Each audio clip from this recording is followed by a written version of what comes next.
December 7, 1944. Lieutenant Hiroshi Yamamoto thought he was leading the perfect surprise attack, approaching the American fleet at wave-top level to avoid their primitive radar stations, just like at Pearl Harbor 3 years earlier. But within minutes, his entire squadron was obliterated by fighters that seemed to appear out of nowhere, guided with impossible precision to his exact location.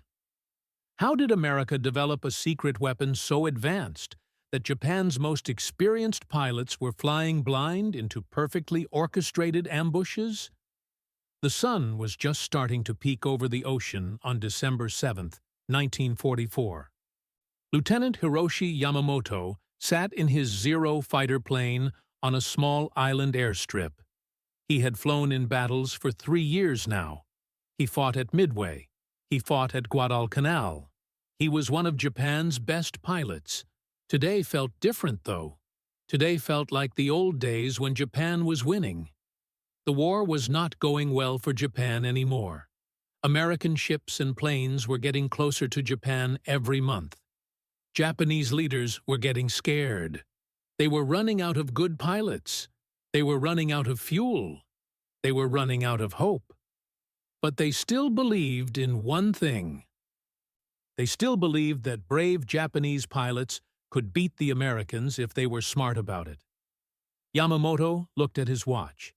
It was 5:30 in the morning. Perfect timing. He would lead 12 other Zero fighters to attack an American supply convoy. Japanese spies had watched the Americans for weeks. They knew exactly where the ships would be. They knew the Americans had some radar stations, but those were big and stayed in one place. Everyone knew you could fly around them if you were clever. The plan was simple and smart. Yamamoto would take his planes very low over the water, so low that the waves almost touched their bellies. The American radar could not see them when they flew that low. It was like hiding behind a hill. They would sneak up from the south where the sun would be in the Americans' eyes. Then they would hit fast and fly away before the Americans knew what happened. This was how Japan had always fought. Quick attacks, smart plans, using the enemy's weaknesses against them. Japanese pilots were taught that Americans were soft. They depended too much on their machines. They did not have the fighting spirit that Japanese warriors had. When things got hard, Americans would give up. That is what every Japanese pilot believed. Yamamoto started his engine. The other 12 pilots did the same. The sound filled the morning air like angry bees. He looked at each of his men. Some were young. Some had never been in a real fight before. But they all had the same look in their eyes. They were ready to die for Japan if they had to. That was the Japanese way. The planes rolled down the runway one by one. Yamamoto went first. His Zero lifted off the ground and turned south toward the target. The other planes followed in a perfect line. They flew low over the water, just like they practiced. The ocean spray sometimes hit their wings. They were so low that fish could probably see them better than any radar. For 2 hours, they flew like this. Yamamoto felt good. Everything was going according to plan. The weather was perfect. His planes were running well. In 30 more minutes, they would see the American ships. The Americans would be eating breakfast or drinking coffee. They would never expect an attack from this direction at this time. But something was strange. Yamamoto kept looking at his radio. Usually, Japanese planes could hear American radio chatter when they got close to enemy ships. Today, there was nothing. Complete silence. Maybe the Americans were being extra careful today.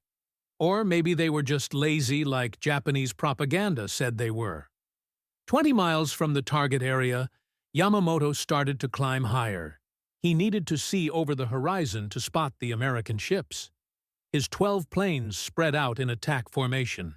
Each pilot knew exactly what to do. They had practiced this attack dozens of times. Find the biggest ships first, hit them hard and fast. then get out before the American fighters could catch them. Yamamoto squinted into the morning sun. There, he could see dark spots on the horizon. American ships. Lots of them. His heart started beating faster. This was going to be a good day for Japan. These supply ships were bringing food and weapons to American forces fighting closer to Japan. If he could sink even a few of them, it would help Japan fight longer. But then something impossible happened. Yamamoto saw tiny dots in the sky ahead of him. American fighter planes. They were not flying around randomly like planes on patrol. They were flying straight toward his formation. They were in a perfect position to cut off his attack. It was like they knew exactly where he was going to be. How was this possible? Yamamoto was flying from the direction the Americans never expected. He was at the exact altitude that should have surprised them. His timing was perfect. No American ship should have seen him yet. But there they were. At least 20 American fighters were heading straight for his 13 planes. Yamamoto felt his stomach drop. This was not how the plan was supposed to work. American pilots were supposed to be caught off guard. They were supposed to be scrambling to get into their planes. Instead, they were already in the air. They were ready. They were waiting. The American fighters came at them like bullets, fast and straight. Yamamoto barely had time to call out a warning to his men before the shooting started. American guns lit up the morning sky. His careful formation broke apart in seconds. Planes were spinning toward the ocean. Some were on fire. Some just disappeared in clouds of smoke and metal. Yamamoto tried to turn and fight back, but there were too many Americans. Every time he lined up a shot, another American plane was shooting at him. His Zero shook as bullets hit his wings. His engine started making sick sounds. Smoke poured into his cockpit. In less than 5 minutes, it was over. Yamamoto was the only Japanese plane still flying. His engine was dying. His controls barely worked. The ocean was getting bigger and bigger as his plane fell toward it. The last thing he saw before hitting the water was an American rescue boat already heading his way. Like they knew exactly where he would crash. Yamamoto woke up in a white room. His head hurt. His arm was wrapped in clean bandages. For a moment, he forgot where he was. Then he remembered the ocean rushing up at him. The cold water. The American boat pulled him out. He was a prisoner now. An American soldier walked into the room. He was carrying a clipboard and wearing a friendly smile. This confused Yamamoto. In Japan, prisoners were treated harshly. They deserved no kindness, but this American looked like he was visiting a sick friend in a hospital. The soldier spoke broken Japanese. He said his name was Mackenzie, and he worked with radios. He wanted to ask some questions. Nothing about secrets or military plans, just simple things about how Yamamoto felt and if he needed anything. Then Mackenzie said something that made Yamamoto's blood turn cold. "We were watching you on our screen since you took off from your base," Mackenzie said in his bad Japanese. "You flew very low, very smart, but we could see you the whole time." Yamamoto stared at him. That was impossible. Japanese intelligence knew where all the American radar stations were. They were huge towers that stayed in one place. You could see them from miles away. There were no radar stations between his base and the target area. He had checked the maps himself. Mackenzie saw the confusion on Yamamoto's face. He smiled and walked to the window. Outside, Yamamoto could see trucks. Lots of trucks. But these were not normal trucks. They had strange metal dishes on top. Wires ran everywhere. Men in clean uniforms were working on them like mechanics working on cars. "Mobile radar," Mackenzie said, pointing at the trucks. "We can put them anywhere we want. Set them up in an hour. Take them down in 30 minutes. Move them to a new spot before you even know they were there. Yamamoto felt sick, not from his injuries, from what he was hearing. Japan had spent months planning attacks based on where American radar stations were supposed to be. But if the Americans could move their radar anywhere, then every Japanese plan was worthless. Mackenzie kept talking. He seemed excited to explain how it worked. American radar could see planes that were 200 miles away, even planes flying low over water. The radar signals bounced off the ocean and came back to show exactly where planes were flying. Japanese pilots thought they were hiding, but American radar operators could see them as clearly as birds in the sky. That afternoon, Mackenzie took Yamamoto outside. The American wanted to show him something. They walked to one of the radar trucks. Yamamoto could hear it humming with electricity. The metal dish on top was slowly turning in circles, like a lighthouse beam that never stopped searching. Inside the truck, 2 American soldiers sat in front of green screens. Yamamoto had never seen anything like it. Tiny dots of light moved across the screens like stars. Each dot was an airplane somewhere in the sky. The soldiers were eating sandwiches with one hand and pointing at the dots with the other. They looked bored. One of the soldiers noticed Yamamoto staring. He pointed to a cluster of dots on his screen. 12 of our fighters are coming back from patrol, he said in English. Mackenzie translated. They are 40 miles out, flying at 8,000 feet. They will be here in 6 minutes. Yamamoto looked at his watch. 6 minutes later, exactly as the soldier predicted, 12 American fighters flew over the base. They came from the exact direction the screen had shown, at the exact time the soldier had said. It was like magic, but Yamamoto was starting to understand it was something much more powerful than magic. It was science. Over the next few days, Yamamoto saw more things that shocked him. The Americans had dozens of these radar trucks, maybe hundreds. They could talk to each other using radios.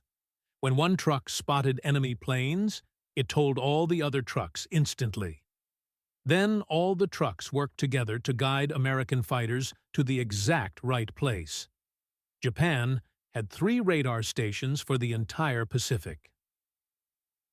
America had 3 radar trucks just at this small base. When the Japanese radar broke, it took weeks to fix. When American radar broke, soldiers fixed it in hours or just brought in a new truck to replace it. The American soldiers treated radar work like fixing cars or cooking food. It was just a job to them. In Japan, radar was mysterious and special. Only the smartest officers were allowed to touch it. But here, young American soldiers who looked barely old enough to shave were running complicated radar systems while drinking something called Coca-Cola. Yamamoto watched American mechanics work on the radar trucks. They had boxes full of spare parts. When something broke, they did not try to fix it carefully like Japanese technicians did. They just threw the broken part away and put in a new one. America had so many radar parts that they could afford to waste them. One day, a new radar truck arrived at the base. It was bigger than the others and had even more equipment. Mackenzie told Yamamoto this truck could see planes that were 300 miles away. It could track 100 different planes at the same time. It could tell how high they were flying, how fast they were going, and exactly where they were headed. Yamamoto thought about all the Japanese pilots who had died in the past year. They thought they were being shot down by lucky American pilots or by unlucky accidents. But now he understood the truth. Every Japanese attack had been seen coming from hundreds of miles away. American fighters had been guided to the perfect position to shoot them down. It was not luck.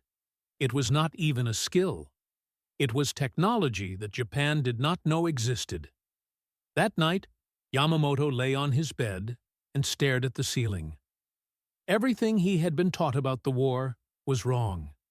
Japanese leaders said Americans were weak and depended too much on machines. But Americans had not just built these machines. They had built them better than anyone else in the world. They had built so many that they could put them everywhere at once. For the first time since his capture, Yamamoto began to wonder what else Japan had gotten wrong about America. 3 weeks later, the Americans told Yamamoto he had to work.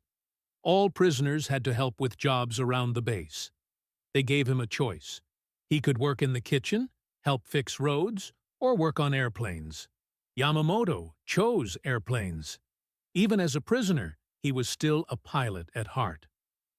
The American airplane repair shop was bigger than any building Yamamoto had ever seen in Japan. It was full of tools that sparkled under bright electric lights. The floor was so clean you could eat off it. Dozens of American planes sat in neat rows waiting to be fixed. Some had bullet holes. Some had engine problems. Some just needed regular care to keep flying. What shocked Yamamoto most was how the Americans treated their equipment. In Japan, every tool was precious. Every spare part was saved and used until it fell apart. But here, Americans threw away things that would have been treasures in Japan. They tossed out radar equipment that was better than anything Japan had ever built. They replaced entire engines instead of trying to fix small problems. On his first day, an American soldier handed Yamamoto a box of radar parts. "These are broken," the soldier said. "Throw them in the trash." Yamamoto looked inside the box. The parts looked perfect to him. In Japan, skilled technicians would have spent weeks trying to repair these pieces. Here, Americans just bought new ones. Yamamoto carefully hid some of the parts in his prison uniform. That night, he examined them by moonlight through his window.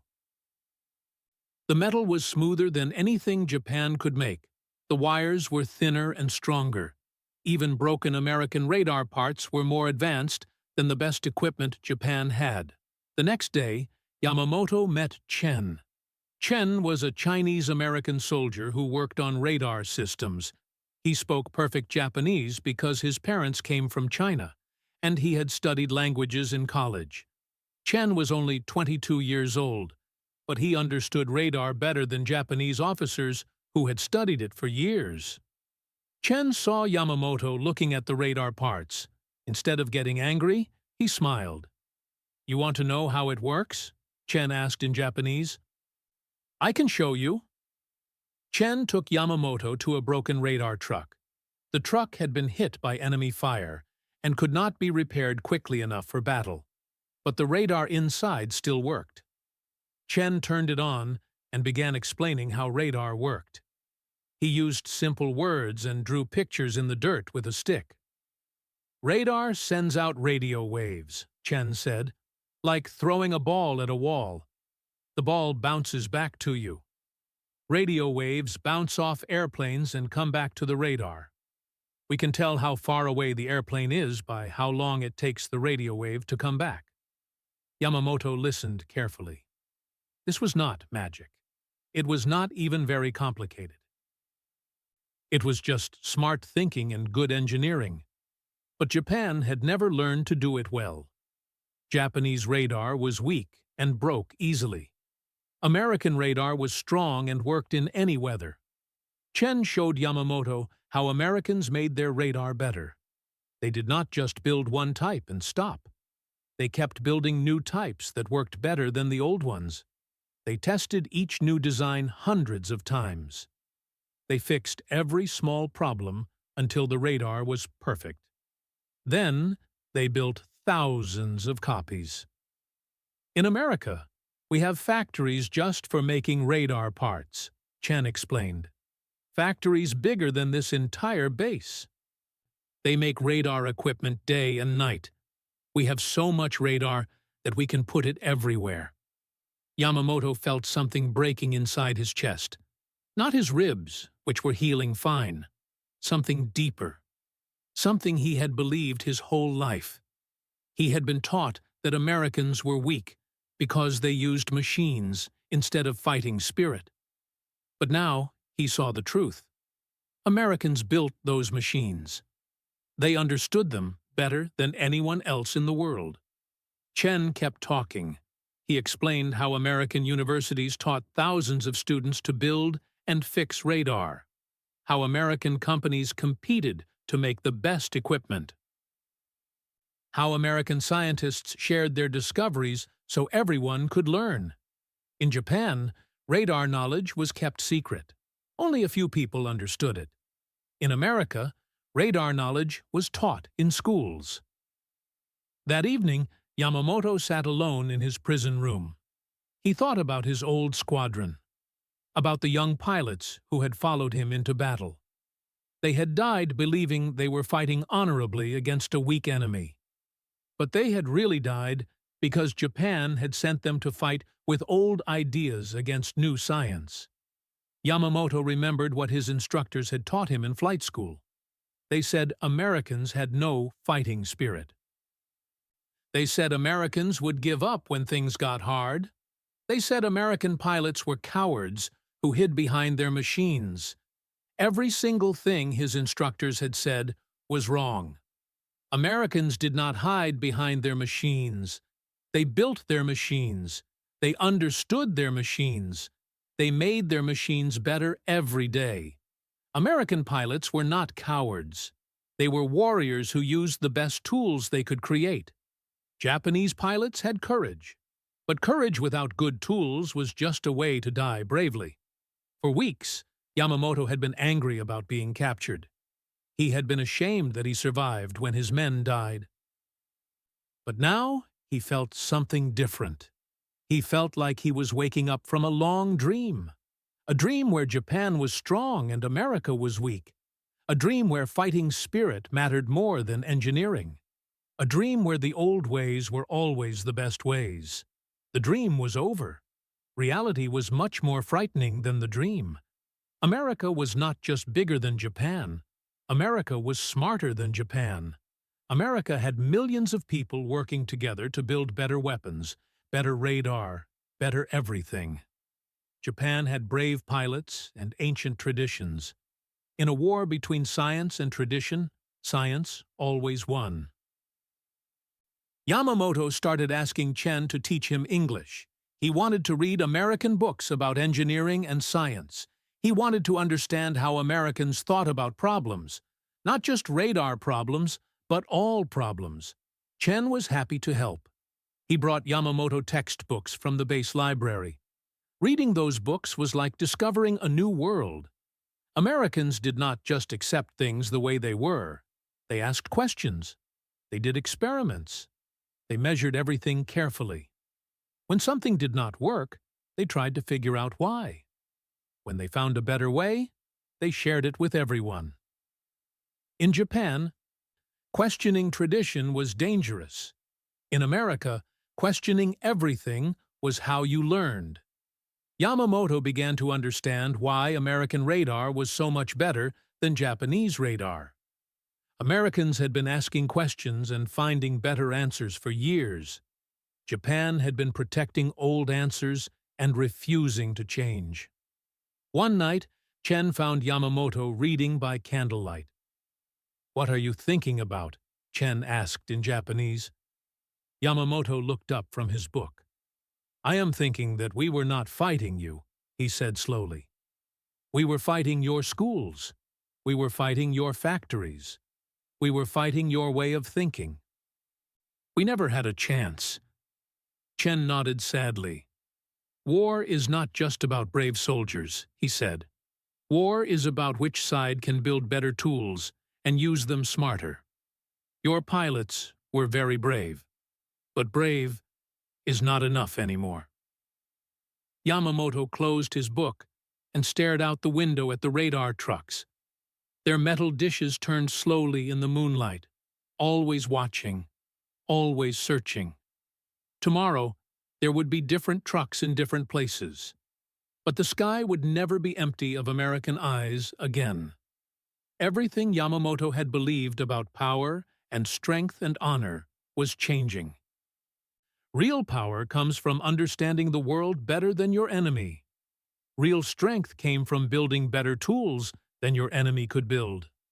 Real honor came from using that power and strength to protect your people, not from dying beautifully in hopeless battles. The war was not over yet, but Yamamoto already knew how it would end. The war ended on August 15, 1945. Yamamoto heard the emperor's voice on the radio telling Japan to surrender. The emperor's words were hard to understand, but the meaning was clear. Japan had lost. Everything was over. 2 months later, Yamamoto stood on the deck of an American ship heading back to Japan. In his small bag, he carried the things he had collected during his time as a prisoner. Hidden under his clothes were the American radar parts Chen had let him keep. Wrapped in cloth was an English dictionary filled with words about engineering and science. In his pocket was a small notebook where he had written down everything he learned about how Americans thought about problems. The most important thing he carried was invisible. It was the new understanding in his head. The knowledge that Japan had been fighting the wrong kind of war against the wrong kind of enemy. The ship arrived at Yokohama port on a gray October morning. Yamamoto could smell smoke in the air before he could see land. When Japan finally came into view, he almost did not recognize it. Whole sections of the city were gone. Black ruins stretched as far as he could see. The few buildings still standing looked like broken teeth. Japanese officials met the returning prisoners at the dock. They were thin men in uniforms that did not fit properly anymore. They asked simple questions and wrote down answers on forms. Nobody asked Yamamoto what he had learned in America. Nobody seemed interested in hearing about American radar or American factories or American ways of thinking. Yamamoto took a train toward his hometown. The train was old and moved slowly. It stopped many times because sections of track had been damaged by bombing.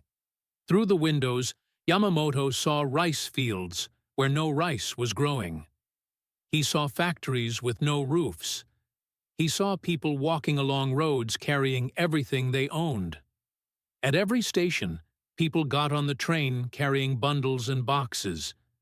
They looked tired and hungry. Some had burns on their faces and hands.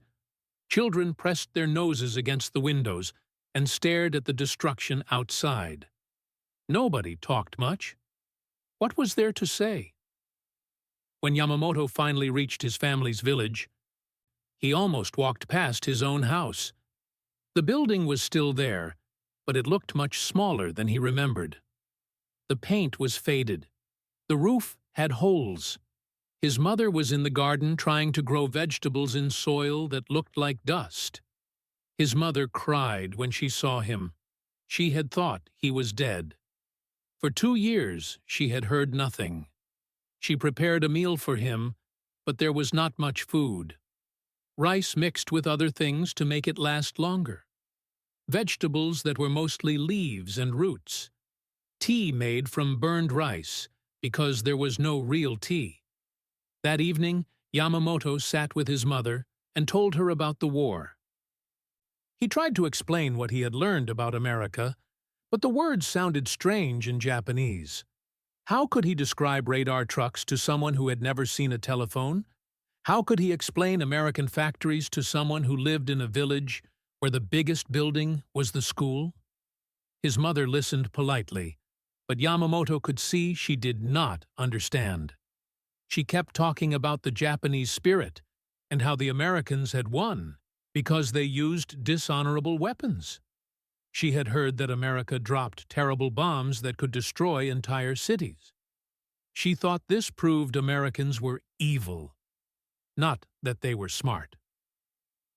Over the next few weeks, Yamamoto walked through the nearby towns. Everywhere he went, he heard the same things. People said Japan had lost because the Americans were lucky, or because Japanese leaders made mistakes, or because the Americans had help from other countries. Nobody wanted to hear that America had better technology and better ways of thinking. Yamamoto visited what was left of a Japanese aircraft factory. American bombs had destroyed most of it, but some buildings still stood. Inside, he found Japanese workers trying to repair old machines with broken tools. They were working the same way Japanese workers had always worked. Slowly, carefully, saving every scrap of metal. He thought about the American airplane repair shop where he had worked as a prisoner. American workers had fixed planes 3 times faster than these Japanese workers. They had better tools, better parts, and better methods. Most importantly, they were not afraid to throw away things that did not work perfectly and start over with something better. Yamamoto tried to show the Japanese workers some of the techniques he had learned from watching Americans. The workers looked at him like he was crazy. "That is not the Japanese way," they said. "We must preserve what we have. We cannot waste anything." But Yamamoto had seen American abundance. He knew that sometimes you had to throw away good things to make room for better things. Sometimes you had to change the way you did everything, even if the old way felt more comfortable. One day, a young man came to visit Yamamoto. The young man was studying engineering at a nearby school. He had heard that Yamamoto had worked with American technology during the war. He wanted to learn everything Yamamoto could teach him. Yamamoto spent hours talking with the young engineer. He showed him the radar parts he had saved. He explained how American radar worked and why it was so much better than Japanese radar. He taught him English words for technical concepts that did not exist in Japanese. The young man listened with wide eyes. "Can Japan learn to build things like this?" he asked. Yamamoto thought carefully before answering. "Japan can learn," he said finally, "but only if we stop believing that the old ways are always the best ways. Only if we start asking questions instead of just following orders. Only if we learn to think like Americans think." More young men came to visit. Then some older men who worked in what was left of Japanese factories. Word spread that Yamamoto knew American secrets, but the secrets were not really secret. They were just ways of thinking that Americans had learned and Japanese had not. Yamamoto started teaching small classes in his village. He taught people English words for engineering concepts. He taught them how Americans approached problems by asking questions and doing experiments. He taught them that it was okay to fail if you learned something from failing. Some people called him a traitor for praising American methods. They said he had forgotten how to be Japanese. But the young engineers who came to his classes did not think he was a traitor. They thought he was showing them how Japan could become strong again. Years passed. The young engineers grew up and got jobs in new Japanese companies. They remembered what Yamamoto had taught them about American ways of thinking. They started building new kinds of machines using both Japanese skill and American methods. Yamamoto lived to see Japan become powerful again. Not powerful in war, but powerful in making things. Japanese companies began building electronics and cars that were better than anything America made. They used the same questioning attitude and experimental approach that Yamamoto had learned from Chen and Mackenzie years earlier. Sometimes Yamamoto would sit in his garden and watch airplanes fly overhead. Commercial airplanes now, not military ones. The sky that had once been full of American radar waves was now full of peaceful travelers going to visit other countries. He kept Chen's small piece of American radar equipment on his desk until the day he died. Next to it was a picture of a modern Japanese radar system that could see farther and more clearly than anything America had in 1945. The student had become the teacher. In his final years, when young engineers asked Yamamoto what he had really learned during the war, he always gave the same answer. I learned that being smart is more important than being brave. I learned that asking questions is more important than following orders. Most importantly, I learned that enemies can become teachers if you are willing to listen to what they have to teach you. The radar waves that had once hunted Japanese planes across the Pacific had taught Japan how to see the world more clearly.